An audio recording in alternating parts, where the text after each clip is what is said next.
రాగి దోశల్ని ఇలా వేసుకోండి, చాలా బాగా వస్తాయి, మెత్తగా పలుచగా వస్తాయి.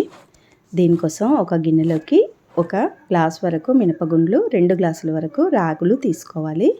3/4 గ్లాస్ వరకు అటుకులు తీసుకోవాలి. 1 స్పూన్ వరకు మెంతులు వేసుకోవాలి. ఇవన్నీ కూడా శుభ్రంగా 2-3 సార్లు కడగాలి. తర్వాత ఫ్రెష్ వాటర్ పోసి 6 నుంచి 8 గంటల వరకు నానబెట్టుకొని రుబ్బుకోవాలి. ఇందులోనే ఉప్పు కూడా వేసుకోవాలి. ఇలా మెత్తగా రుబ్బుకోవాలి. దోశ కన్సిస్టెన్సీకి తగ్గట్టుగా నీళ్ళని పోసుకొని కలుపుకోవాలి. స్టవ్ పైన పెనం పెట్టి ఆయిల్ వేసి ఉల్లిపాయతో ఆయిల్ అంతా స్ప్రెడ్ చేయాలి. తర్వాత 2 గంటల వరకు దోశ పిండిని వేసేసి పెనమంతా స్ప్రెడ్ చేసుకోవాలి. పైనుంచి కొద్దిగా ఆయిల్ వేసుకోవాలి. ఇష్టమైతే ఆయిల్ వేసుకోవచ్చు, లేదంటే స్కిప్ చేయొచ్చు. 2 వైపులా చక్కగా కాల్చుకున్నామంటే రాగి దోశ రెడీ. పల్లీ చట్నీతో కానీ కొబ్బరి చట్నీతో కానీ చాలా బాగుంటుంది. ట్రై చేయండి. నచ్చితే లైక్ చేయండి.